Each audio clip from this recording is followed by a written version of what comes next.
அனைவருக்கும் வணக்கம். இந்த வீடியோவில் காலையில் பிரிமோ கட்டம் லைஸில் கொடுத்துருந்த சப்போர்ட் அண்ட் ரெசிஸ்டன்ஸ் என்ன ஒர்க் ஆயிருக்கா அப்படிங்கிறத பார்க்கலாம். நம்ம இந்த வீடியோ போடுறது மேக்ஸ் சார்ந்து தான் பங்குச்சந்தை இயங்குது அப்படிங்கிறத சொல்கிறதுக்காக மட்டும்தான். அதை சார்ந்து படிங்க.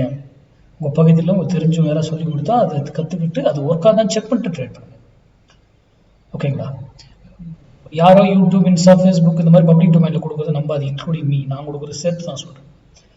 ஓகே, அதுக்கு முன்னாடி நம்மளுடைய பொசிஷன் இன்வெஸ்ட்மெண்ட் பெஸ்ட் கிளாஸு எந்த டேட்டில் அந்த ஸ்டாக் ஏறி இறங்குன்றதை எப்படி ஐடென்டிஃபை பண்ணுறது, எப்படி ஸ்விங் ட்ரேட் ஒரு ஸ்விங் ட்ரேட் எடுத்து எப்படி அனலைஸ் பண்ணி ட்ரேட் பண்ணலாம், விக்ஸை வச்சு டாப் பாட்டம் எங்கே டிசைட் ஆகுதுன்னு கண்டுபிடிக்கலாம், வீக்லி மந்த்லி நான் யூடியூப்பில் கொடுக்கக்கூடிய method position option based calculation இது, அப்புறம் போத் கால் அவுட் புட் ரெண்டுமே பை பண்ணி ஒரு ஸ்டாக்கை எப்படி பை பண்ணி ப்ராஃபிட் பண்ணுறது, இல்லை ஒன் சைடாக பண்ணுறது எப்படி, ரெண்டுமே இருக்குது. ஓகேங்களா? இதுக்கான கிளாஸ் வருகிற 9th ஆகஸ்ட் 9th துவங்குது. அதுக்கான டீட்டெயில் டாபிக்ஸ் நான் ஆல்ரெடி யார் மெசேஜ் பண்ணீங்களோ உங்களுக்கு அனுப்பிட்டேன். யாருக்கா வரலன்னா எனக்கு மெசேஜ் பண்ணுங்க.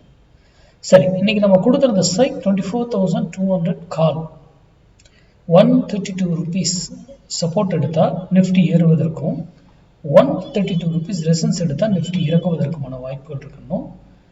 இந்த லைன் தான் 132 பாருங்க. மேலே 132 இது 132க்கு கீழே வந்தாலும் அது ஏன்றதெல்லாம் ஃபால்ஸாக இருக்கும்னு நான் ஏற்கனவே சொல்லியிருக்கேன். ஏமாத்திட்டு 132 மேலே 132 இங்கே பாருங்க. பூம் எங்கேருந்து அந்த ரிட்டர்ன் பெருசாக கொடுத்துருக்குன்றதெல்லாம் அங்கே தான். எகைன் 132 ஏன் அந்த ப்ரைஸை இவ்வளோ சப்போர்ட் பண்ணிச்சு, இதுக்கு மேலே ஏன் சரி போக முடியல? அதுவும் மேக்ஸ் தான். நான் சொல்லியிருக்கேன், ஒரு வேலையில் போய் திரும்பி ஆகணும், ஆர் அதே டைரக்ஷன் கண்டினியூ ஆகணும். அதே போல் தான் கீழே வந்தாலும் ஒரு வேலையில் திரும்பணும், அதே டைரக்ஷன் கண்டினியூ ஆகணும். அப்போ இந்த இடத்துல இருக்கும்போது எந்த டிசிஷன் வேணுமோ அந்த டிசிஷனை நீங்க எடுத்துக்கலாம். அடுத்த வீடியோவில் சந்திப்போம். நன்றி, வணக்கம், வாழ்க வளமுடன்.